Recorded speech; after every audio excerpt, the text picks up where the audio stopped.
கல்வி பொதுத்தராதர உயர்தர மாணவர்களுக்காக புதிய பாடத்திட்டத்திற்கு அமைவாக வடிவமைக்கப்பட்ட அரசியல் விஞ்ஞான பாடத்திற்கான வினாக்களுக்கான விளக்க உரையை இக்காணொலியில் காணலாம்.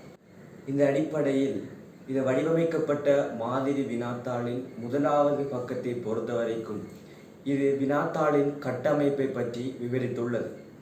இந்த அடிப்படையில் வினாத்தாள் 1 நேரம் 2 மணித்தியாலம்.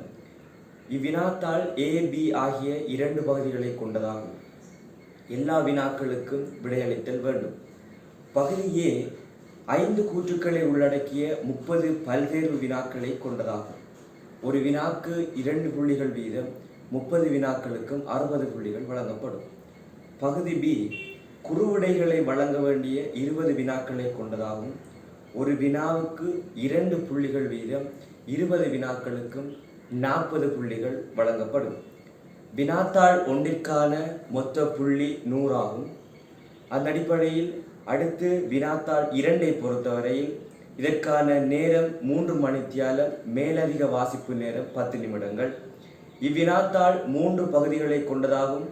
இப்பகுதியில் இருந்து மொத்தம் 5 வினாக்களுக்கு விடையளித்தல் வேண்டும். இப்பகுதிக்கான புள்ளிகள் ஒரு வினாவுக்கு 20 புள்ளிகள் வீதம், மொத்தம் 100.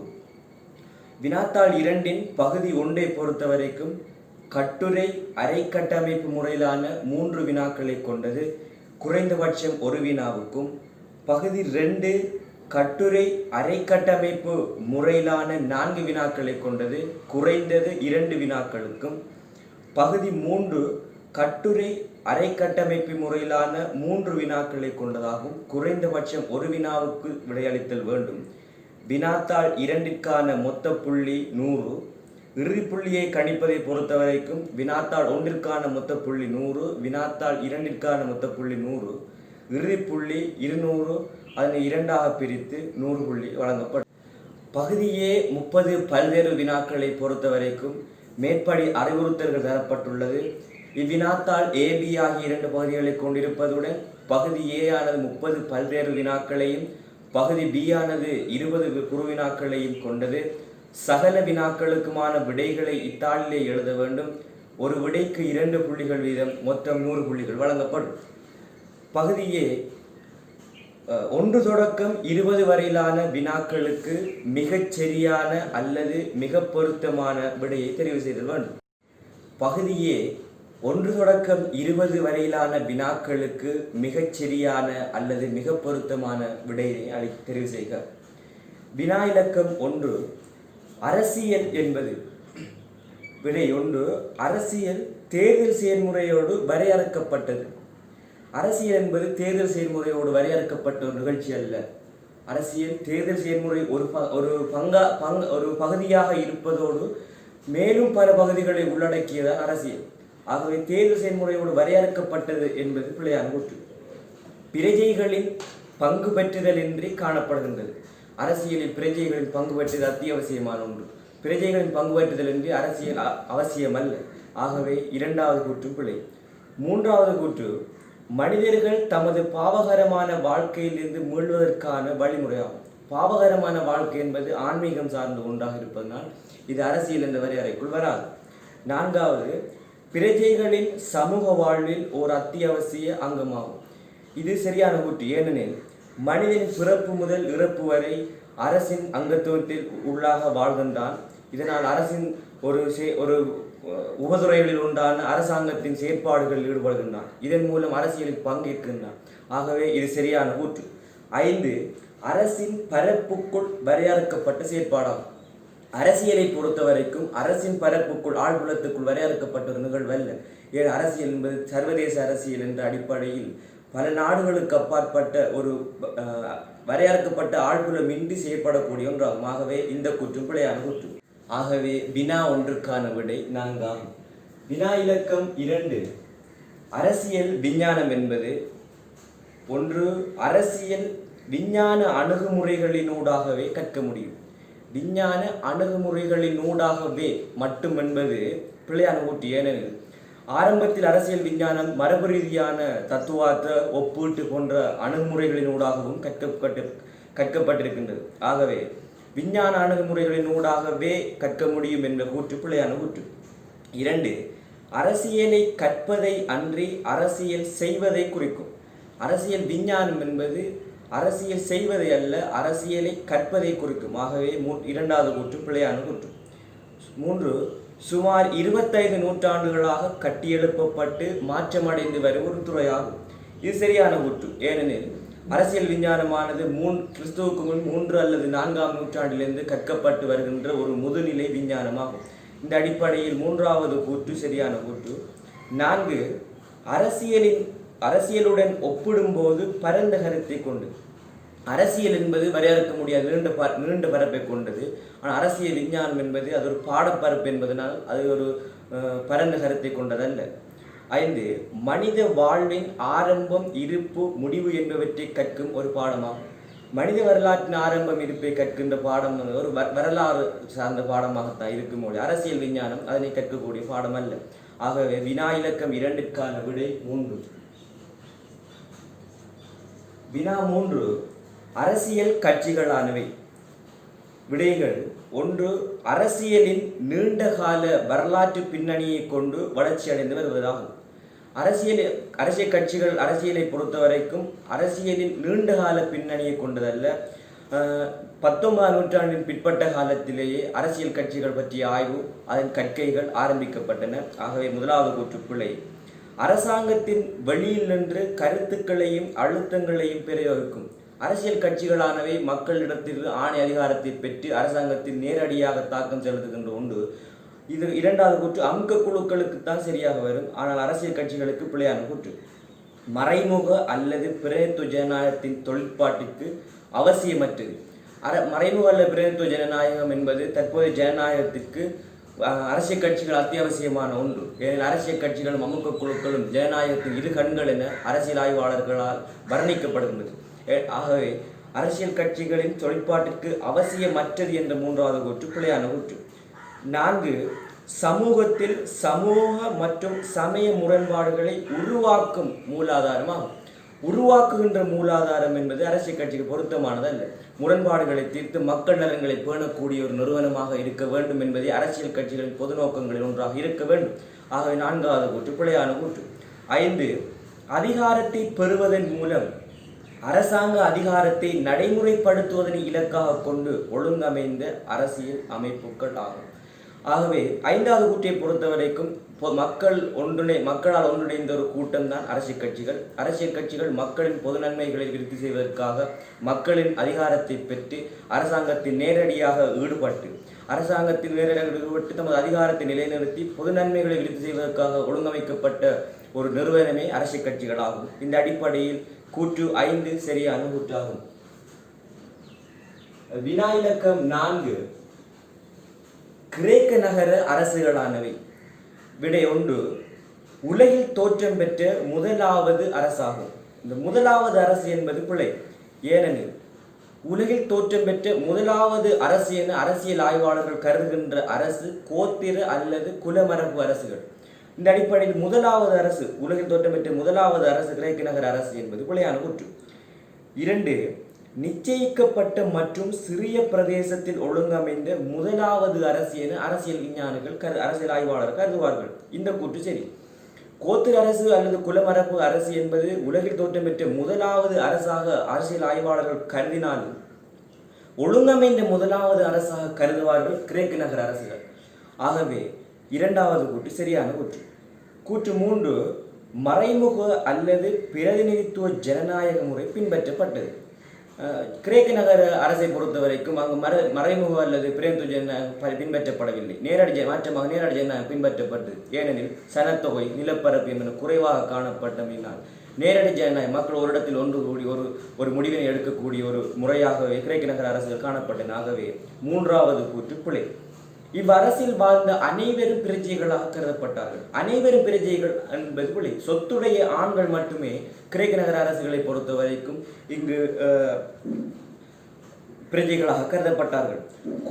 5. கோத்திர அரசு முறைக்கு முன்னர் அபிவிருத்தி அடைந்த அரசாகும். முன்னர் குறிப்பிட்டது போல கோத்திர அரசு தான் கிரேக்க நகர அரசுகளுக்கு முன் தோற்றம் பெற்றது கோத்திர அல்லது குலமரபு அரசு. ஆனால் ஒழுங்கமைந்த முதலாவது அரசு என்று வந்தால் அது கிரேக்க நகர் அரசு. ஒழுங்கமைந்த முதலாவது அரசு கிரேக்க நகர் அரசு. உலகில் தோற்றம் பெற்ற முதலாவது அரசு முறை என்பது கோத்திர அரசு முறையை தான் குறிப்பிட முடியும். ஆகவே 5வது விடையும் பிழை. ஆகவே வினா 4க்கான விடை 2. வினா இலக்கம் 5 ஜனாதிபதி அரசியலமைப்பு மாதிரி. அரசியலமைப்பு மாதிரிகளை பொறுத்தவரைக்கும் நிறைவேற்று அதிகாரத்தை நடைமுறைப்படுத்துவதை அடிப்படையாக கொண்டு பிரிக்கப்பட்ட ஒரு அரசியலமைப்பு மாதிரியாக ஜனாதிபதி அரசியலமைப்பு மாதிரியை குறிப்பிட முடியும். இந்த அடிப்படையில் இதில் சரியான கூற்றை கேட்கப்பட்டதன் மூலம் விடை 1 நாட்டின் நிர்வாகம் குழுமுறையாக அமைதல். குழுமுறை வந்துக்கிட்டு பாராளுமன்ற, அதாவது கேபினட் அரசியலமைப்பு, பிரதமரை தலைவராக கொண்டு அமைச்சரவை கொண்ட ஒரு குழுமுறை வந்துக்கிட்டு கேபினட் அரசியலமைப்பு மாதிரிக்கு பொருத்தமான கூற்று. முதலாவது கூற்று பிழை. 2வது கூற்று நிறைவேற்று மற்றும் சட்டத்துறைகள் தனித்தனியே தேர்ந்தெடுக்கப்பட்டு யாப்பு ரீதியாக அதிகாரங்கள் கிடைக்கும். நிறைவேற்று மற்றும் சட்டத்துறைகளுக்கு பொறுத்தவரைக்கும் அதுக்கு ஜனாதிபதி அரசியலமைப்பு மாதிரியில் அதுக்கு நெருங்கி தொடர்பு காணப்பட மாட்டாது. ஏனெனில் சட்டத்துறையில் உறுப்பினர்கள் நிறைவேற்றுத்துறை அமைச்சர்களாக தேர்ந்தெடுக்கப்படுவதில்லை. ஆகவே 2வது கூற்று ஜனாதிபதி அரசியலமைப்பு மாதிரிக்கு பொருத்தமான கூற்றாகும். 3வது கூற்று சட்டத்துறைக்கும் நிறைவேற்றுத்துறைக்கும் மிக நெருங்கிய தொடர்பு காணப்படும். இதே கேபினட் அரசியலமைப்பு மாதிரிக்கு பொருத்தமான கூற்று. ஏனெனில் சட்டத்துறையின் உறுப்பினர்கள் அதில் அறுதி பெரும்பான்மையை பெறுகின்ற ஒரு கட்சியின் தலைவராக ஜனாதிபதி பிரதமரை நியமிப்பார். பிரதமர் தமக்கு சார்பான ஒருவரை அமைச்சர்களாக நியமிப்பார். அந்த பாராளுமன்ற உறுப்பினர்களையே அமைச்சர்களாக நியமிப்பார். ஆகவே சட்டத்துறைக்கு நிறைவேற்றுத்துறை நெருங்கிய தொடர்பு காணப்படுகின்றது என்பது கேபினட்டுக்கு பொருத்தமே ஒழிய ஜனாதிபதி அரசியலமைப்பு மாதிரிக்கு பொருத்தமானது அல்ல. 3, 4 அரசாங்கத்தின் தலைவர் அரசின் தலைவரால் நியமிக்கப்படுது. அரசாங்கத்தின் தலைவர் பிரதமர், அரசின் தலைவர் ஜனாதிபதி. இது கேபினட் அரசியலமைப்பு மாதிரிக்கு பொருத்தமான ஒரு கூற்றாகும். அடுத்து 5 ஜனநாயகத்தன்மை கூடிய முறையாக விளங்குகிறது.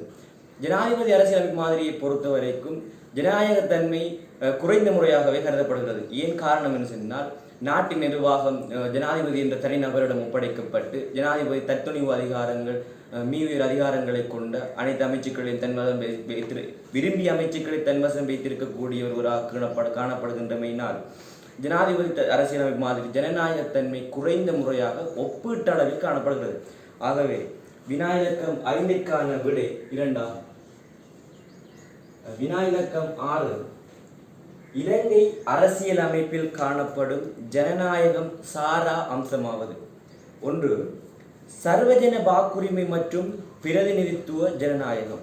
சர்வஜன வாக்குரிமை 18 வயதுக்கு மேற்பட்ட அனைவருக்கும் வாக்களிக்க சந்தர்ப்பம் வழங்கப்படுதல் பிரதிநிதித்துவ ஜனநாயகம் என்பன ஜனநாயகம் சார்ந்த அம்சமாகும். 2 மக்கள் வாக்கினால் தெரிவு செய்யப்படுகின்ற சட்டத்துறை. மக்களின் உயர் அதிகாரம் கொண்டிய ஒரு தேர்தல் வாக்களிப்பு முறை மூலம் மக்கள் பிரதிநிதிகள் தெரிவு செய்யப்படுகின்றமை ஜனநாயகம் சார்ந்த ஒரு அம்சமாகும். 3 தேர்தல்களில் உயர்ந்தபட்ச வாக்காளர்கள் பங்கேற்பு. தேர்தல்களை பொறுத்தவரைக்கும் அது சட்டத்துறை உறுப்பினர்களை ஜனாதிபதியை தெரிவு செய்கின்ற ஒரு முறை தேர்தல் முறை. அந்த தேர்தல் முறையில் மக்களின் அதிக பங்கேற்பு காணப்படுகின்றமை ஒரு ஜனநாயகம் சார்ந்த அம்சமாகும்.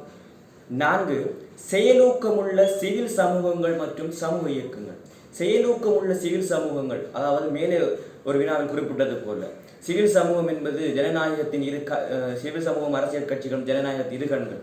துடிப்புள்ள சிவில் சமூகம் இருப்பது இலங்கை அரசியலமைப்பில் காணப்படுகின்ற ஒரு ஜனநாயகம் சார்ந்த அம்சமாகும். ஏனெனில் ஊழல் லஞ்சங்கள் இடம்பெறுகின்ற பொழுது அதனை தடுப்பதற்காக இவை தனது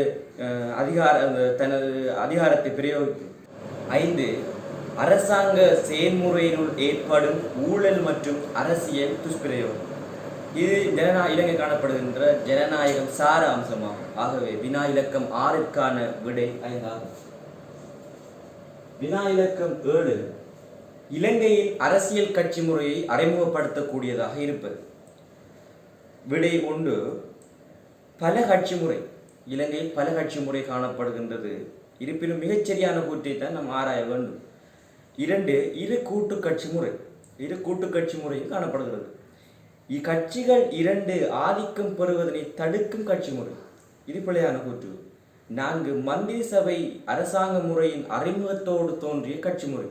மந்திரி சபை அறிமுகத்தோடு தோன்றிய கட்சி முறை என்பது பிள்ளை. ஏனெனில் இது இவ்வளவு கால பகுதிக்கும் தற்காலம் வரை அரசியல் கட்சிகள் பல தோற்றம் பெற்று அதில் உள்ள கொள்கைகள் பல மாற்றமடைந்துள்ளது. ஆகவே 4வது கூற்றும் பிழை. 5. பிரதான கட்சிகள் 2 ஆதிக்கம் பெறும் பல கட்சி முறை. 1வது கூற்று 2வது கூற்றையும் சேர்த்து வருகின்ற கூற்று தான் 5வது கூற்று. 2 பிரதான கட்சிகள் பெரும்பான்மை கட்சிகளோடு சிறுபான்மையின கட்சிகள் டெலோ, இபிடிபி, ஸ்ரீலங்கா முஸ்லீம் காங்கிரஸ், மேலும் இன்னொரு பல கட்சிகள் சேர்ந்து ஆட்சி அமைக்கின்ற ஒரு முறைதான் இலங்கையின் அரசியல் கட்சி முறை என்பதற்கு சிறந்த ஒரு கூற்றாகும். ஆகவே 7வது வினாவுக்கான விடை 5. வினா இலக்கம் 8. வெளிநாட்டு கொள்கையை நடைமுறைப்படுத்துவதில் இலங்கை எதிர்நோக்கும் பிரச்சினைகளில் ஒன்றல்லாதது. விடை 1. இலங்கை ஒரு சிறிய நாடாக காணப்படுகின்றமை. இலங்கை ஒரு சிறிய நாடாக காணப்படுகின்றமை வெளிநாட்டு கொள்கை நடைமுறைப்படுத்துவதில் ஏற்படுகின்ற பிரச்சினைகளில் ஒன்றாக குறிப்பிட முடியும். உள்ளக சமூக அமைப்பு. இலங்கை ஒரு பல்லின சமூகம் வாழ்கின்ற ஒரு நாடாக காணப்படுகின்றமையினால் இலங்கையில் அனைத்து மதங்களுக்கும் சார்பான ஒரு கொள்கையை நடைமுறைப்படுத்துகின்ற பொழுது பல்வேறு சிக்கல்களை எதிர்நோக்குகின்றது. ஆகவே வெளிநாட்டு கொள்கையை நடைமுறைப்படுத்தும் இலங்கை எதிர்நோக்குகின்ற சிக்கல்களில் இலங்கையின் உள்ளக சமூக அமைப்பும் பிரதான ஒரு காரணம். 3. அரசியல் கண்ணோட்டம் மற்றும் கருத்தியல்கள். இந்த கூற்றை பொறுத்த வரைக்கும் அதாவது ஆட்சி அமைக்கின்ற அரசாங்கங்கள் பல்வேறு கொள்கைகளை பின்பற்றுகின்றன. உதாரணமாக அணிசேரா மேற்கு சார்பு கொள்கை, கம்யூனிஸ்ட் நாடுகளுடன் நெருக்கமான உறவு, மாற்றமாக இன்னொரு அரசாங்கம் வருகின்ற போது அது கம்யூனிஸ்ட் நாடுகளோடு நெருக்கமற்ற தொடர்புபடுகின்றது.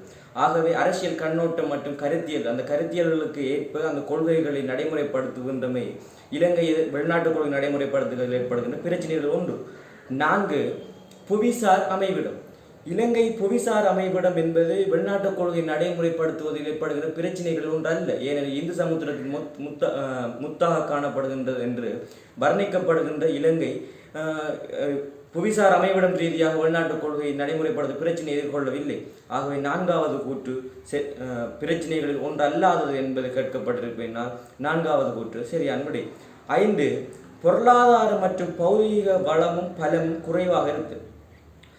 பொருளாதார ரீதியாக இலங்கையின் வளமும் பலம் குறைவாக காணப்படுகின்றமை இலங்கை எதிர்நோக்குகின்ற வெளிநாட்டு கொள்கை நடைமுறைப்படுத்துவதில் ஏற்படுகின்ற பிரச்சனைகள் ஒன்றாகும். ஆகவே 4வது கூற்று கேட்கப்பட்ட வினாவுக்கு ஒன்றல்லாதது என்று கேட்கப்பட்ட வினாவுக்கு சரியான கூற்றாகும். கூற்று வினா இலக்கம் 9.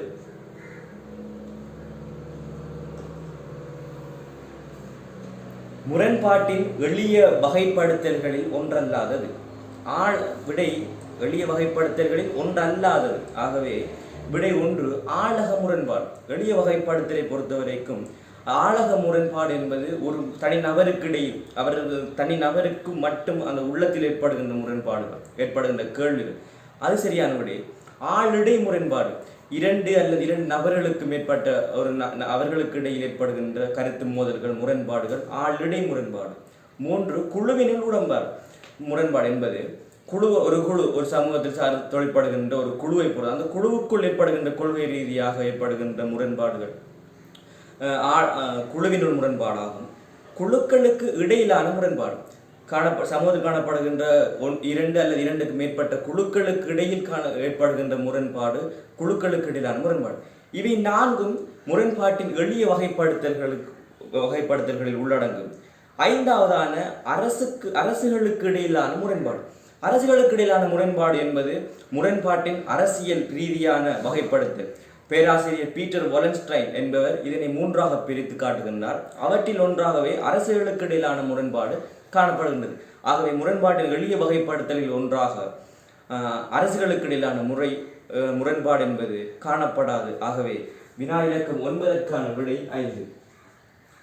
வினா இலக்கம் 10.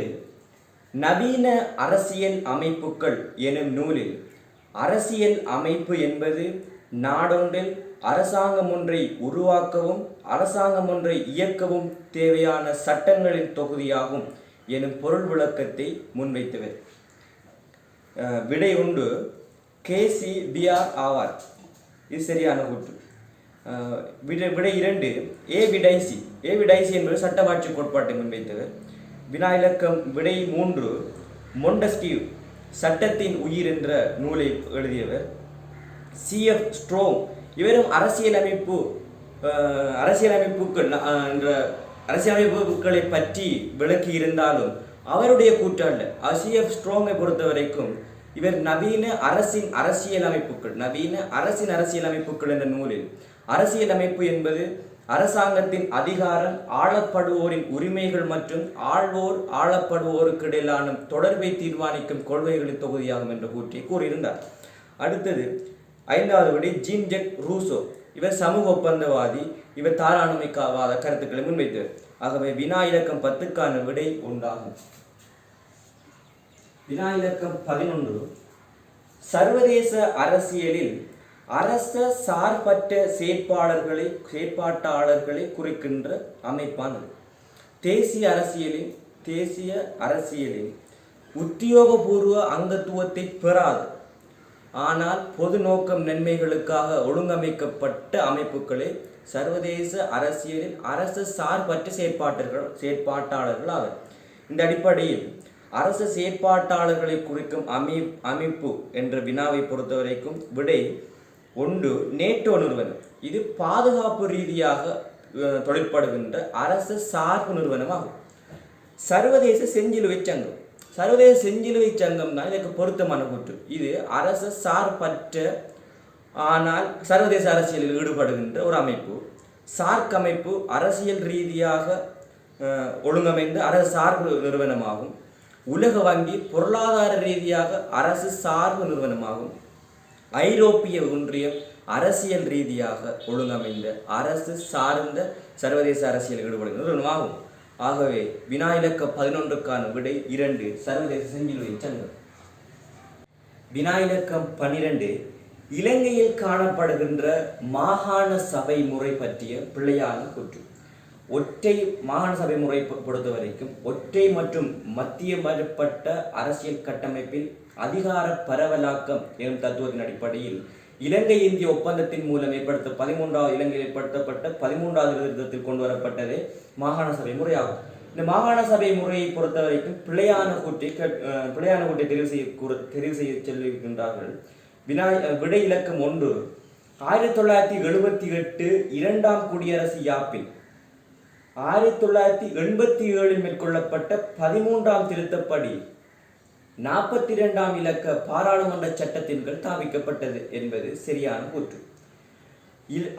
ஆரம்பத்தில் 9 மாகாணங்களிலும் 8 மாகாண சபைகள் உருவாக்கப்பட்டு நடைமுறையில் இருந்தன.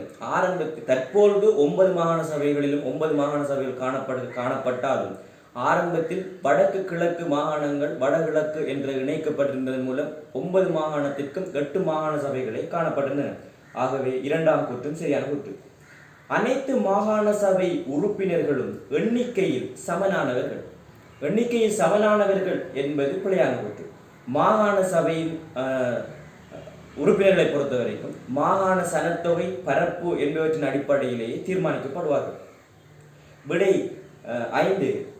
4 மாகாண சபையின் பதவிக்காலம் 5 வருடங்களாகும். மாகாண சபை ஒன்று தேர்தல் நடத்தப்பட்டு தெரிவு செய்யப்படுகின்ற பொழுது அதன் பதவிக்காலம் 5 வருடங்களாகும். அது சரியான கூற்று.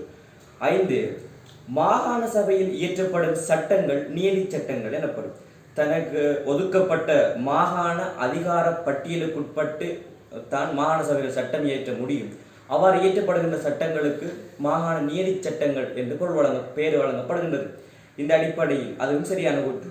விடை இலக்கம் 3 அனைத்து மாகாண சபை உறுப்பினர்களும் எண்ணிக்கையில் சமனானவர்கள் என்ற விடை பொருத்தமற்றதாகும். அடுத்தது ஆகவே 3வது விடை இதற்கு சரியான விடை. வினா இலக்கம் 13 பொதுத்துறை கொள்கை என்பது பொதுத்துறை கொள்கையை பொறுத்த வரைக்கும் அரசியல் செயற்பாட்டாளர் அல்லது குழுவால் தமக்கு ஒப்படைக்கப்பட்ட அதிகாரத்தின் கீழ் தாங்கள் அடைய வேண்டிய இலக்குகளை அடைவதற்கான கொள்கைகளை கொண்ட குறிக்கோள்களை கொண்ட அந்த கொள்கைகளின் தொகுதியே பொதுக்கொள்கை எனப்படும். ஆகவே விடையை பொறுத்த வரைக்கும் மக்களின் பொது நன்மைக்காக அரசினால் உருவாக்கப்பட்டு நடைமுறைப்படுத்தப்படும் கொள்கைகளாகும். 1வது கூற்று சரியான கூற்று. மக்களின் பொது நன்மைகளை விருத்தி செய்வதற்காக ஆட்சிக்கு வருகின்ற அரசாங்கங்கள் ஒரு கொள்கைகளை ஏற்படுத்தி அந்த கொள்கையின் மூலம் மக்கள் நலனை விருத்தி செய்வதற்காக இடம்பெறுகின்றதே பொது கொள்கை என்ற அந்த கொள்கையை குறிப்பிட முடியும். ஆகவே முதலாவது கூற்று சரியான கூற்று. 2, அரசியல் கட்சிகளின் கொள்கையாகும். அரசியல் கட்சிகள் தனிப்பட்ட கொள்கை அல்ல, தனியார் துறை முயற்சியாளர்களின் கொள்கைகளாகும். அது பிழையான கூற்று. தனியார் முயற்சியாளர்களின் கொள்கைகள் தனிப்பட்ட ரீதியாக அந்த பொது கொள்கை என்பது உள்ளடக்கி இருக்காது. 4வது அரச சார்பற்ற நிறுவனங்களின் கொள்கையாகும். அதாவது அரசு சார்பற்ற நிறுவனங்கள் தனிப்பட்ட கொள்கை அல்ல, அரசாங்கத்தின் தனிப்பட்ட அமைச்சர்களின் கொள்கையாகும். அரசாங்கத்தில் ஈடுபடுகின்ற அமைச்சர்களாக பங்களிப்பு இருக்க வேண்டுமே ஒழிய அரசாங்கத்தின் தனிப்பட்ட அமைச்சர்களின் கொள்கைகளாகும் என்ற கூற்று பிழையான கூற்று. ஆகவே பொதுக் கொள்கை என்பது மக்களின் பொது நன்மைகளுக்காக அரசினால் உருவாக்கப்படும் நடைமுறைப்படுத்தப்படும் கொள்கைகளாகும் என்ற முதலாவது கூற்று சரியான கூற்றாகும். வினா இலக்கம் 14, ஐக்கிய அமெரிக்க அரசியல் அமைப்புகளின் பொது இயல்புகளில் ஒன்றாவது. ஐக்கிய அமெரிக்க அரசியல் அமைப்பை பொறுத்தவரைக்கும் ஒழுங்கமைந்த முதலாவது சமஷ்டி அரசியல் அமைப்பு என்று அரசியல் ஆய்வாளர்கள் வர்ணிக்கின்ற ஒரு அரசியல் அமைப்பாகும். இது பொது இயல்புகளில் ஒன்றாவது என்று கேட்ட வினாவுக்கு மிகச்சரியான விடையை ஆராய்கின்ற பொழுது விடை 1 எழுதப்படாத நெகிழும் தன்மை கொண்ட அரசியல் அமைப்பாகும்.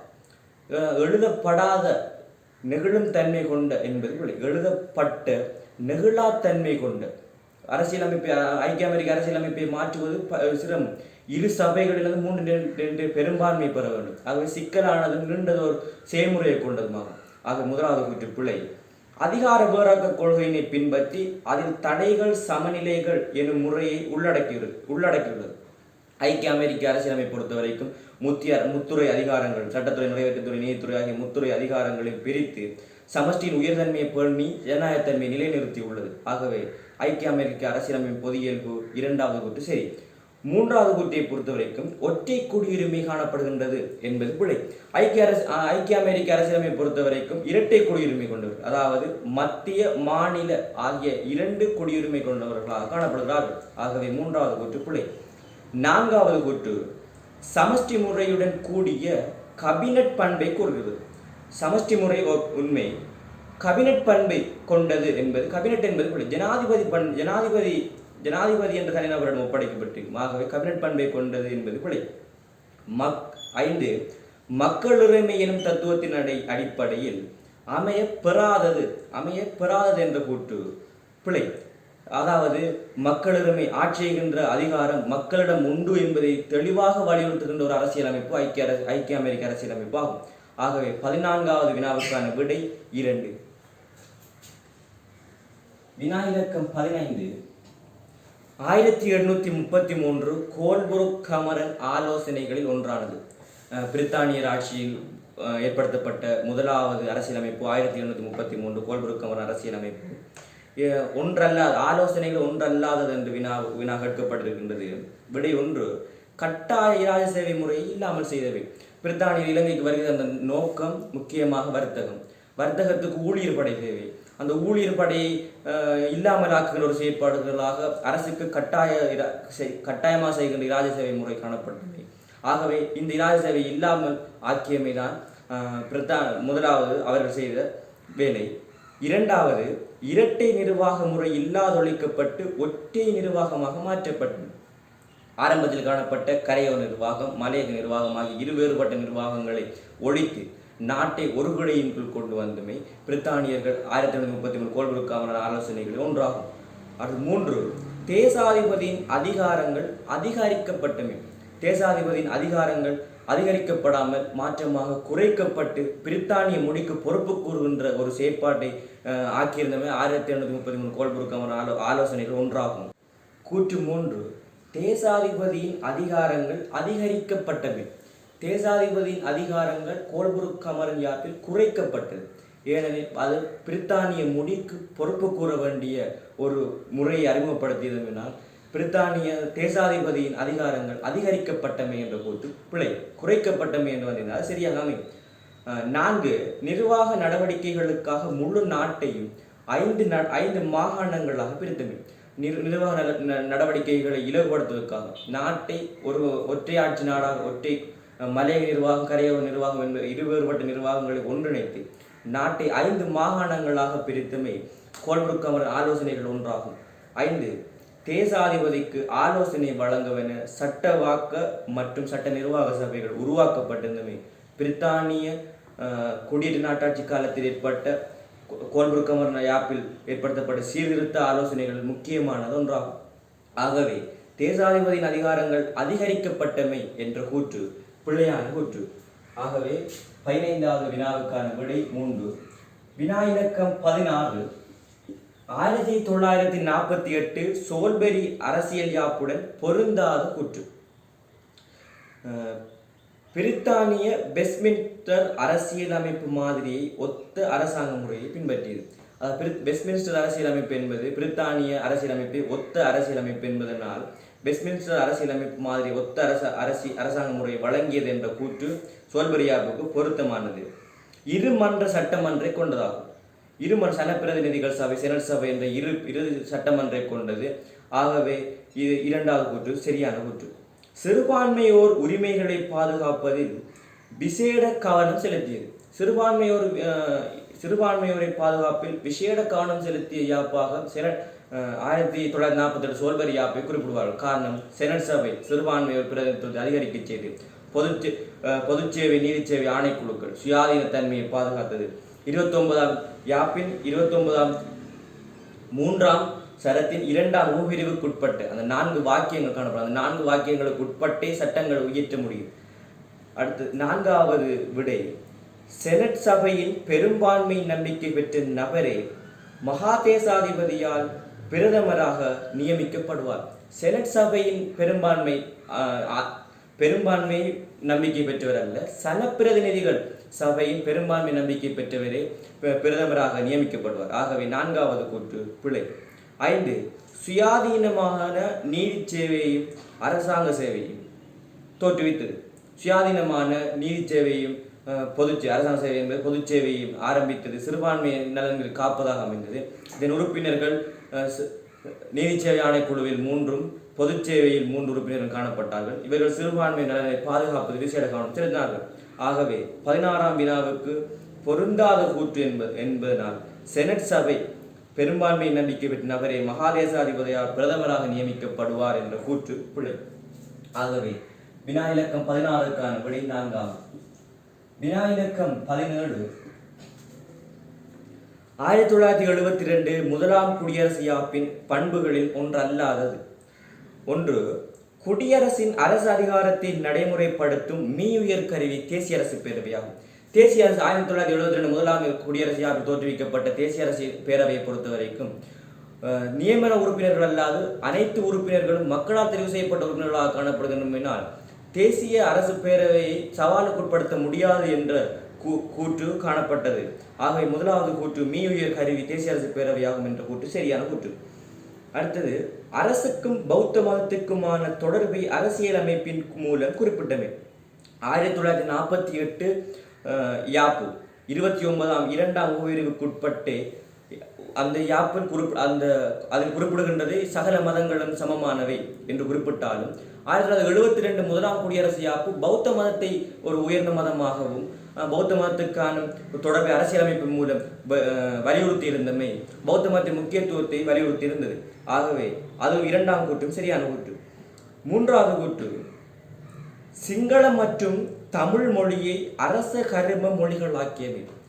சிங்களம் மொழியை அரச கர்ம மொழியாக்கியது, ஆனால் தமிழ் மொழியை அரச கர்ம மொழியாக்கவில்லை. இது பல்லினத்துக்கு பொருந்தவில்லை என்ற ஒரு விமர்சனம் இருந்தது. ஆகவே 1972 முதலாம் குடியரசு யாப்பின் பண்புகளில் 3வது கூற்றான சிங்களம் மற்றும் தமிழ் மொழி என்பது பிழை. ஆகவே அந்த கூற்று தான் அந்த விடை கேட்கப்பட்ட வினா ஒன்றல்லாதது என்று கேட்கப்பட்ட வினாவுக்கு சரியான கூற்று. 4வது, ஜனாதிபதி எனும் நாம நிர்வாகத்தை தோற்றுவித்தமை. அரசின் தலைவராக முதலாக ஜனாதிபதி எனும் நாம நிர்வாகம் தோற்றுவிக்கப்பட்டது 1972 முதலாம் குடியரசு யாப்பில் ஆகும். ஆகவே அதுவும் சரியான கூற்று. இலங்கை இறைமையும் தன்னாதிக்கமும் உடைய ஒற்றையாட்சி குடியரசு என பிரகடனப்படுத்தப்பட்டது. இதுவரை காலம் இடம்பெற்று வந்த அரசியலமைப்புகளில் பிரித்தானிய தலையீடுகள் இடம்பெற்று வந்திருந்த போதிலும் 1972 முதலாம் குடியரசு யாப்பில் அதுவரை பிரித்தானியரின் தலையீடு இருந்து வந்த பிரித்தானியின் தலையீடுகள் முற்றாக நீக்கப்பட்டு இலங்கை ஒற்றையாட்சி குடியரசு என பிரகடனப்படுத்தப்பட்டது. ஆகவே அதுவும் சரியான கூற்று. இது 17ஆம் வினா பண்புகளில் ஒன்றல்லாதது என கேட்கப்பட்டிருப்பதனால் 3வது கூற்றான சிங்களம் மற்றும் தமிழ் மொழியை அரசு கர்ம மொழியாக்கியமை என்ற கூற்று சரியான விடையாகும். வினா இலக்கம் 18. 1978 ஆண்டின் 2ஆம் குடியரசு யாப்பின் 19ஆம் சீர்திருத்தம். ஜனாதிபதி. விடை இலக்கம் 1. ஜனாதிபதியின் நிறைவேற்று அதிகாரங்களை அதிகரித்து பிரதமரின் நிறைவேற்று அதிகாரங்களை குறைத்தது. 18ஆம் சீர்திருத்தத்தில் ஜனாதிபதியின் அதிகாரங்கள் அதிகரிக்கப்பட்டிருந்த போதிலும் அது ஜனாதிபதி என்ற தனிநபரிடம் ஒப்படைக்கப்பட்டிருப்பதனால் அது ஒரு ஜனநாயகத்தன்மை பொருத்தமல்ல என கூறி 19ஆம் சீர்திருத்தத்தில் ஜனாதிபதியின் அதிகாரங்களில் குறைத்து பிரதமரின் அதிகாரங்கள் கூட்டப்பட்டது. ஆகவே ஜனாதிபதி தத்துணிவின்படி எந்த முடிவையும் எடுக்க முடியாத ஒரு நிலைமைக்கு மாற்றியிருந்தது. ஆகவே பிரதமரின் நிறைவேற்று அதிகாரங்களை குறைத்தது என்ற கூற்று பிழை. அதிகரித்தது என்று வந்திருந்தால் சரியான விடையாக வந்திருக்கும். விடை 2. ஜனாதிபதியின் பதவிக்காலம் 6 வருடம் என வரையறுக்கப்பட்டது. இது 18ஆம் திருத்தத்தை பொருத்தமானது. 19ஆம் திருத்தப்படி 5 வருடங்களாக வரையறுக்கப்பட்டது. ஆகவே அது பிழையான கூற்று. பாராளுமன்றம் கூடி 1ஆம் ஆண்டு நிறைவடைந்ததன் பின் ஜனாதிபதி அதனை தத்துணிவின்படி கலைத்து விடலாம் என்ற கூற்று 18ஆம் திருத்தத்துக்கு பொருத்தமானது. அது விமர்சனத்துக்கு உட்படுத்தப்பட்டு 19ஆம் திருத்தத்தில் 4 வருடம் முடிவதற்கு முன் ஜனாதிபதி பாராளுமன்றத்தை கலைக்க முடியாது என்ற கூற்று கொண்டு வரப்பட்டது. ஆகவே அதுவும் பிழையான கூற்று. ஜனாதிபதியை சட்டவாட்சிக்குட்பட்டவராகவும் பொறுப்பு கூற வேண்டியவராகவும் மாற்றியது. 18ஆம் திருத்தத்தில் யாப்பு அலங்காரமாக காணப்பட்டது. 19ஆம் திருத்தத்தில் ஜனாதிபதி அடிப்படை உரிமைகள் தொடர்பாக பொறுப்பு கூற வேண்டும் என நிலைமையை ஏற்படுத்தியது. அடுத்த விடை 5. ஜனாதிபதி எத்தனை தடவைகளும் தேர்ந்தெடுக்கும் பட்சத்தில் பதவி வகிக்க முடியும் என்ற கூற்று குறிப்பிடப்பட்டிருக்கின்றது. இதுவும் பிழையான கூற்று. ஏனெனில் இது 18ஆம் திருத்தத்துடன் பொருத்தமான கூற்று. 19ஆம் திருத்தத்தை பொறுத்த வரைக்கும் ஜனாதிபதி 2 தடவைக்கு மேல் பதவி வகிக்க முடியாது என்று வலியுறுத்தப்பட்டிருந்தது. ஆகவே 18ஆம் வினாவுக்கு வழங்கப்பட்டிருந்த விடைகளில் 4வது விடை பொருத்தமான விடையாகும். வினா இலக்கம் 19. பேச்சுவார்த்தை என்ற எண்ணக்கருவுக்கு பொருந்தாத கூற்று. முதலாவது, மோதலை அதிகரிக்க செய்யும் பொறிமுறையாகும். பேச்சுவார்த்தையை பொறுத்தவரைக்கும் மோதலை தவிர்க்கின்ற, முற்றாக அல்லாவிட்டாலும் மோதல் தீர்வு என்பது ஒரு நீண்ட செயல்முறை. ஆகவே அது முற்றாக இல்லாவிட்டாலும் அதனை மேலும் வளர்ச்சி அடையாமல் தடுக்கின்ற ஒரு முறையை பேச்சுவார்த்தை. ஆகவே மோதலை அதிகரிக்க செய்கின்ற ஒரு பொறிமுறையாகும் என்பது பிழையான கூற்று. ஆகவே பொருந்தாத கூற்று என்பதற்கு இது சரியான விடையாகும். 2வது விடை, மோதலை முகாமைத்துவப்படுத்துவதற்கும் தீர்ப்பதற்குமான ஊடகமாகும். மோதலை அதாவது முன்னர் குறிப்பிட்டது போன்ற மோதலை மேலும் முக்கியமடைய செய்யாமல் தடுக்கின்ற ஒரு முறை பேச்சுவார்த்தை. அதுவும் சரியான கூற்று. மோதலுடன் தொடர்புடைய தரப்பினர்களுக்கு இடையில் உடன்பாட்டை ஏற்படுத்துகின்ற செயல்முறையாகும். மோதலுக்கு உள்ளாகின்ற தரப்பினர்கள் 2 அல்லது 2க்கு மேற்பட்ட தரப்பினர்களுக்கு இடையில் அந்த பேச்சுவார்த்தை என்ற எண்ணக்கருவின் மூலம் உடன்பாட்டை ஏற்படுத்துகின்ற ஒரு முறையாகும். அதுவும் சரி. 4வது விடை, மோதலோடு தொடர்புடான தரப்பினர்களுக்கு இடையில் வேறுபாடுகளை குறைக்கின்ற ஆதாரமாகும். மோதல் என்பது 2 மாற்று கருத்துக்கள் மூலம் தோற்றப்பெறுகின்றது அந்த மோதலாகும். இந்த மோதல்களை தரப்பினர்கள் காணப்படுகின்ற வேறுபாடுகளை புரிந்துணர்வு மூலம் குறைக்கின்ற ஒரு செயல்முறையாக இந்த பேச்சுவார்த்தை என்ற எண்ணக்கரு காணப்படும். 5. தரப்பினர்களுக்கு இடையில் நிலவும் கலந்துரையாடல் செயல்முறையாகும். பேச்சுவார்த்தை என்றாலே அது ஒரு கலந்துரையாடல் செயல்முறையாகும். ஆகவே 5வது விடை சரியான கூற்று. பேச்சுவார்த்தை என்ற கருவுக்கு பொருந்தாத கூற்று என்று கேட்கப்பட்ட வினாவுக்கு 1வது விடையான மோதலை அதிகரிக்க செய்கின்ற பொறிமுறையாகும் என்பதே சரியான கூற்றாகும். வினா இலக்கம் 20. நாடொன்றில் அடக்குமுறை ஆட்சி தோன்றுவதற்கு ஊன்றுகோலாக அமையும் மூலக்கொள்கையாகும். அடக்குமுறை ஆட்சி ஜனநாயகத்துக்கு மாறுபட்ட ஒன்றாகும். அதற்கு ஊன்றுகோலாக அமையும் மூலக்கொள்கை. ஆக 1வது கூற்று விடைகளை பார்க்கும். 1வது கூற்று, பெரும்பான்மையினரின் அபிப்பிராயம் மட்டுமே சரியானது என ஏற்றுக்கொள்ளுதாம். ஒரு நாட்டை பொறுத்த வரைக்கும், அதில் வாழ்கின்ற பல்லின் நாடுகளை பொறுத்த வரைக்கும் அதில் வாழ்கின்ற மக்களில் பெரும்பான்மை இனத்தவர்களுக்கு மட்டும் முன்னுரிமை கொடுத்து ஏற்றுகின்ற சட்டங்களோ யாதாயிரம் நிகழ்வாக இருப்பினும் அது ஒரு அடக்குமுறை ஆட்சி தோன்றுவதற்கு ஊன்றுகோலாகவே அமையும். ஆகவே 1வது கூற்று அதுக்கு கேட்கப்பட்ட வினாவுக்கு சரியானதாகும். வலுவோராகும். இது விடை 2 வலுவோர அதிகாரங்களை பிரித்து வழங்கப்பட்டிருப்பதன் மூலம் அது ஒரு அடக்குமுறை ஆட்சிக்கு ஊன்றுகோலாக அமையாது. யாப்புருவாதம், யாப்பு அரசியலமைப்புக்கு ஏற்படுதல் என்பது அடக்குமுறை ஆட்சிக்கு ஊன்றுகோலாக அமையாது. பிரதிநிதித்துவ ஜனநாயக முறையானது அடக்குமுறை ஆட்சிக்கு ஒரு ஊன்றுகோலாக அமையாது. சட்டத்தின் ஆட்சி, ஏவிலைசின் சட்டத்திற்கு கீழ்பட்டு இடம்பெறுகின்ற ஆட்சியை பொறுத்த வரைக்கும் அதுவும் அடக்குமுறை ஆட்சிக்கு தூண்டுகோலாக அமையாது. ஆகவே முதலாவது விடையான பெரும்பான்மையின் அபிப்பிராயம் மட்டுமே சரியானது என ஏற்றுக்கொள்ளுதல் கேட்கப்பட்ட வினாவுக்கு சரியான கூற்றாகும். அடுத்து வினா இலக்கம் 21. வினா இலக்கம் 21 கூற்று வினாக்கள் இந்த கூற்றுகள் தரப்படுகின்றன. அது வினாவுக்கு பொருத்தமான கூற்றுக்களின் தொகுதியை தெரிவு செய்ய வேண்டும். அதாவது 21 தொடக்கம் 25 வரையிலான வினாக்களில் தரப்பட்டுள்ள சரியான கூற்றினை அல்லது கூற்றுக்களின் தொகுதியை கொண்ட விடையினை தெரிவு செய்க. இந்த அடிப்படை வினா இலக்கம் 21 அரச கொள்கைகள் கூற்றியே அரச கொள்கைகள் நோக்கம் குறிக்கோளை கொண்டிருக்க வேண்டியதில்லை என்ற கூற்று மிகவும் பிழையான கூற்று. எனவே அரச கொள்கைகள் உருவாக்குவதே நோக்கம் ஒரு குறிக்கோள் ஒரு கொள்கையை கொண்டதாக இருக்கும். எதிர்காலத்தில் நாம் அடைய வேண்டிய இலக்குகளை அடைவதற்காகவே அந்த அரச கொள்கைகள் உருவாக்கப்பட்டிருக்க வேண்டும். ஆகவே அது பிழையான கூற்று. பி கூற்று வகுக்கப்படுதல் அரசியல்வாதிகளின் பணியாக இருப்பதோடு நடைமுறைப்படுத்துதல் நிர்வாகிகளின் பணியாகும். நடைமுறை அரசியல்வாதிகளினால் அது உருவாக்கப்பட்டு அந்த ஆட்சிக்கு வருகின்ற அரசாங்கம் அது அடைய வேண்டிய இலக்குகளை அரசியல்வாதிகள் மூலம் உருவாக்கி அதை நடைமுறைப்படுத்தும் நிர்வாகத்தினரின் பணியாக இருக்கும். ஆகவே சரியான கூற்று. சி நடைமுறைப்படுத்தப்படும் போது அரசியல்வாதிகளினதும் பொதுமக்களினதும் பாதுகாப்புகளிலிருந்து சுயாதீனமாக இருத்தல் வேண்டும். இது மிக மிக முக்கியமானது ஒன்றாகும். அரசியல்வாதிகளினதும் பொதுமக்களினதும் பாதிப்பு ஏற்படாத வகையில் அவர்களுக்கு ஒரு நன்மையை ஏற்படுத்தக்கூடியதாகவே இந்த பொது கொள்கைகள் அமையப்பெற வேண்டும். அரசாங்கங்கள் மாறுகின்ற பொழுது மாற்றம் வர வேண்டும். அதாவது ஒரு அரசாங்கம் ஆட்சி அமைத்துக் கொண்டிருக்கின்ற பொழுது அது தனக்கு சார்பான தனது இலக்குகளை அடைவதற்கான கொள்கையை கொண்டிருக்கும். மாற்றமாக தேர்தலின் மூலம் அடுத்த அரசாங்கம் மாறுகின்ற பொழுது அது தனக்கு தேவையான தனது இலக்குகள் அடைவதற்கான கொள்கைகளை கொண்டிருக்கும். ஆகவே அரசாங்கங்கள் மாறுகின்ற பொழுது மாற்றம் வரும் என்ற கூற்று சரியான கூற்று. நடைமுறைப்படுத்துவதற்கு எல்லா அரசியல் கட்சிகளும் கடமைப்படுகின்றன. அரசியல் கட்சிகள் அந்த பொதுக்கொள்கை வகுத்தலில் அரச கொள்கை ஒன்று வகுத்தலில் அரசியல் கட்சிகள் முக்கிய பங்காற்றுகின்றன. ஆகவே அரசியல் கட்சிகள் தனிப்பட்ட ஓரிரு அரசியல் கட்சிகளின் பொதுக் கொள்கையை மற்றும் அவர்களின் கொள்கைகளை மட்டும் ஏற்றுக்கொள்வது இங்கு ஒரு சாலச்சிறந்தது ஒன்றல்ல பல்லின கட்சிகளை கொண்ட நாடுகளுக்கு. ஆகவே எல்லா அரசியல் கட்சிகளின் பொது நன்மை விருத்தி செய்வதற்கு பொது நன்மைகளை விருத்தி செய்வதை கொண்டதாக அரச கொள்கைகள் இருத்தல் வேண்டும் என்பது அது சரியான கூற்று. ஆகவே BCDE விடை 5 என்பது சரியான கூற்று. வினா இலக்கம் 22 சமஷ்டி அரசியலமைப்பு மாதிரி அது தரப்பட்ட கூற்றுக்கள். ஏ கூற்று மத்திய மாநில அரசுகள் என இரு வகையான அரசுகளுக்கு இடமளிக்கப்பட்டிருக்கு. சமஷ்டி அரசியலமைப்பு மாதிரி முக்கிய விடயம் மத்திய மாநில அரசுகள் இருவேறு அரசியலமைப்புகள் உருவாக்கப்பட்டிருப்பதனால் தான் சமஷ்டி அரசியலமைப்பு மாதிரி என அழைக்கப்படும். அது சரியான கூற்று.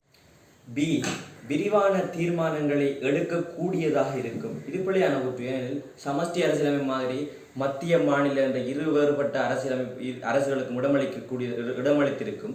ஆகவே இது தனிப்பட்ட ஒன்றாக இருந்தால் விரிவான தீர்மானங்கள் எடுக்க முடியும். இரண்டு அரசுக்கும் இடையில் தீர்மானங்கள் எடுக்கின்ற பொழுது அது ஒரு இலகுவான தீர்மானங்களை எடுக்க முடியாதாக இருக்கும். ஆகவே பி கூற்று பிழை. ஜனநாயக பண்பு மிக்கது. மத்திய மாநில அரசுகளுக்கு இடமளிக்கப்பட்டு பல்வேறு கருத்தாடல்களுக்கு உட்பட்டு தீர்மானங்கள் எடுக்கப்படுவதனால் இஜனநாயக தன்மை கூடிய முறையாக காணப்படுகின்றது. மிகப்பெரிய நாட்டை டி கூற்று மிகப்பெரிய நாட்டை விரிவாக அபிவிருத்தி கிட்டு செல்லும். மத்திய மாநிலங்களுக்கு மத்திய இரண்டு அரசுகள் இடமளிக்கப்பட்டிருப்பதனால் நாட்டை விரைவாக அபிவிருத்தி கிட்டு செல்ல முடியும். ஏனெனில் பொறுப்புகளை பங்கிட்டு அவர்கள் நாடுகளை அபிவிருத்தி செய்வதை பங்காற்றுகின்ற பொழுது இதனை விரிவாக அபிவிருத்திக்கு ஒரு மிகப்பெரிய நாட்டை அபிவிருத்தி கிட்டு செல்கின்ற ஒரு முறையாக இந்த சமஷ்டி அரசியலமைப்பு மாதிரி காணப்படுகின்றது. ஆகவே டி கூற்றும் சரியான கூற்று. இ கூற்று விளங்கிக் கொள்ள இலகுவானது ஒற்றையாட்சி. சமஷ்டியை பொறுத்த வரைக்கும் ஒற்றையாட்சியோடு ஒப்பிடுகின்ற பொழுது விளங்கிக் கொள்வது சிக்கல். மத்திய மாநில என்ற இரண்டு அரசுகள் இங்கு இடம்பெறுகின்றமையினால் ஆகும். ஆகவே 22வது வினாவுக்கு பொருத்தமான கூற்று ACD ஆகிய கூற்றுக்களை உள்ளடக்கிய 4வது விடையாகும். வினா இலக்கம் 23 முரண்பாட்டு தீர்வு ஊடகங்கள். முரண்பாட்டு தீர்வு ஊடகம் என்பது முரண்பாட்டை தீர்ப்பது நீண்ட ஒரு செயல்முறை. இருப்பினும் முரண்பாட்டை தீர்ப்பதற்கு கடினமாயினும் முரண்பாட்டை சாதகமான முறையில் மாற்றுவிப்பதற்காக பயன்படுவனவே முரண்பாட்டு தீர்வு ஊடகங்கள். அந்த முரண்பாட்டு தீர்வு ஊடகங்களுக்கு 5 கூற்றுகள் தரப்பட்டிருக்கின்றன. சரியான கூற்றுக்கு தெரிவு செய்ய வேண்டும். ஏ கூற்று இணக்கப்படுத்துதல். இணக்கப்படுத்தல் மோதுகின்றவர்களை பொதுநிலைக்கு கொண்டு வருது ஒரு செயல்முறை, அது தீர்வு ஊடகம். பி மத்தியஸ்தம் செய்து 2 தரப்பினர்களுக்கு இடையில் 3ஆம் தரப்பாக உள்நுழைந்து அவர்களுக்கிடையே தீர்வை ஏற்படுத்துது. இதுவும் தீர்வு ஊடகம், முரண்பாட்டு தீர்வு ஊடகம். முரண்பாட்டை முகாமைத்துவம் செய்து, இது முரண்பாட்டு தீர்வு செயல்முறையில் உள்ளடங்கும். ஆகவே சி கூற்று பிழை. டி கூற்று சமாதான உடன்படிக்கை, இது கைச்சாத்துதல் என்ற ஒரு முறையை குறிக்கின்றது. ஈ கூற்று சமாதானத்தை கட்டி எழுப்புதல், கைச்சாத்துதலை மீண்டும் முரண்பாடாக மாற்றமடையாமல் தடுக்கின்ற ஒரு செயல்முறையை சமாதானத்தை கட்டி எழுப்புதல் ஆகும். ஆகவே ABDE என்ற கூற்றுக்கள் சரி. இந்த கூற்றுக்களின் தொகுதியை கொண்ட முதலாவது விடை சரியாகும். 23வது முதலாவது விடை. வினா இலக்கம் 24. ஐக்கிய நாடுகள் சபை. ஐக்கிய நாடுகள் சபையை பொறுத்த வரைக்கும் தரப்பட்டுள்ள கூற்றுக்கள் 1900 கூற்று 1945 சான் பிரான்சிஸ்கோ மாநாட்டு உடன்படிக்கை மூலம் தோற்றுவிக்கப்பட்டது. இது சரியான கூற்றாகும். தற்பொழுது 193 நாடுகள் அங்கத்துவம் பெறுகின்றன. தற்பொழுது 193 நாடுகள் அங்கத்துவம் பெறுகின்றன. ஆரம்பத்தில் 83 நாடுகள் அங்கத்துவம் பெற்றிருந்தன. ஆகவே பி கூற்றும் சரியான கூற்று.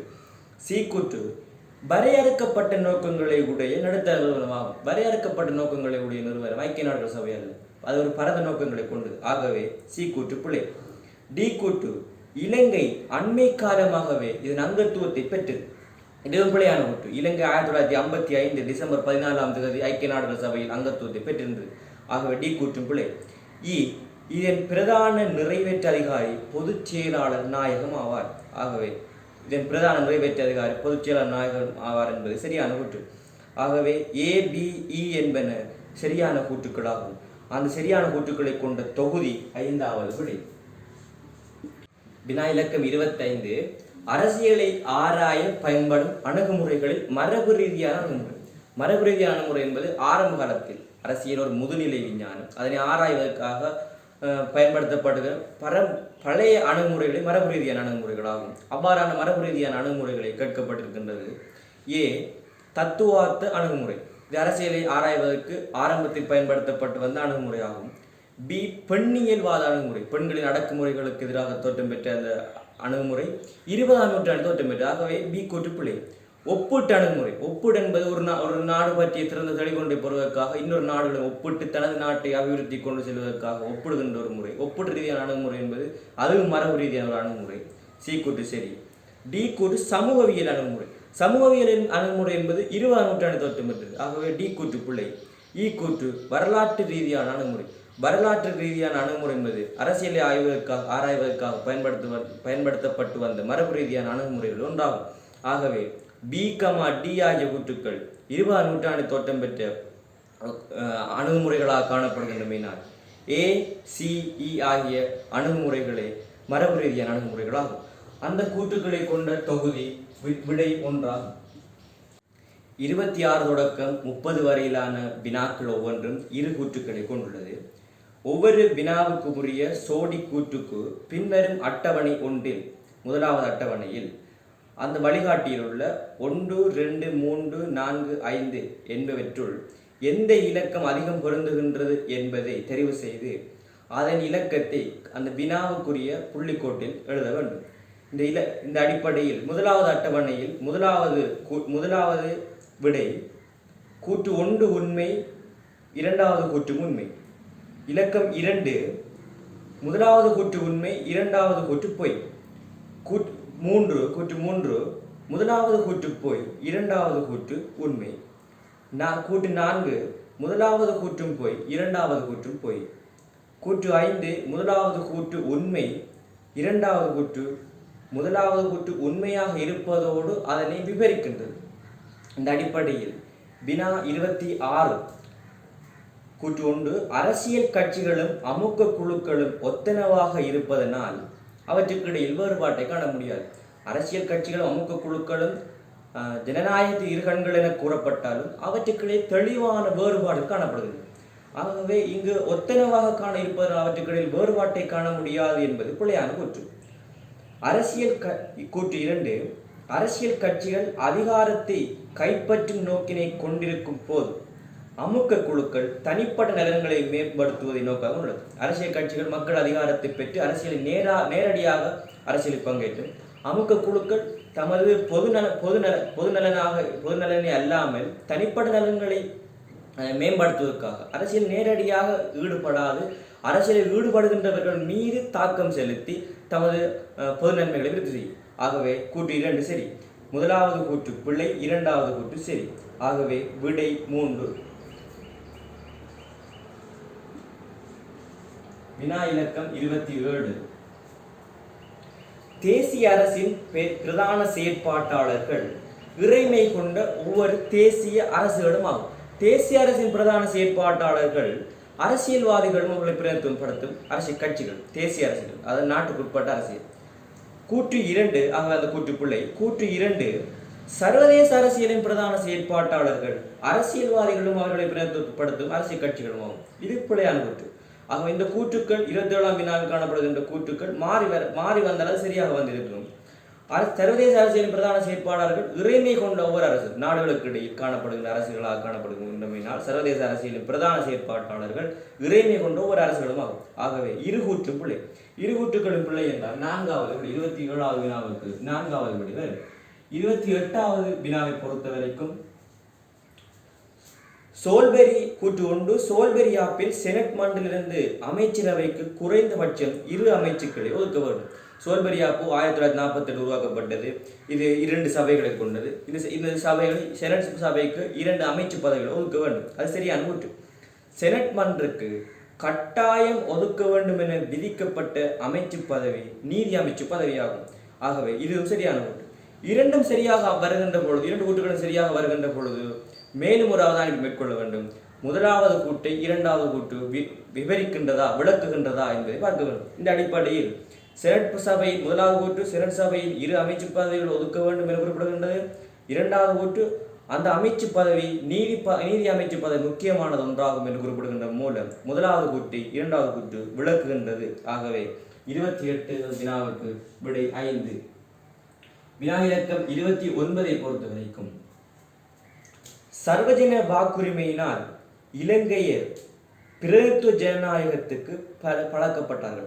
சர்வஜன வாக்குரிமை 1931 டொனமுரியாப்பில் வழங்கப்பட்டது. டொனமுரியாப்பி எல்லைக்கல், மைக்கல், திருப்புமுனை, அத்திவாரம் என பலவாறாக அரசியல் ஆய்வாளர்கள் புகழ்ந்துரைவதற்கான காரணம் சர்வஜன வாக்குரிமையாகும்.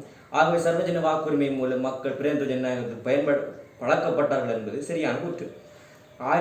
கூற்று 2, 1931 டொனமுரியாப்பு வயது வரையறையின்றி சர்வஜன வாக்குரிமையை முன்மொழிந்தது என்பது பிழை.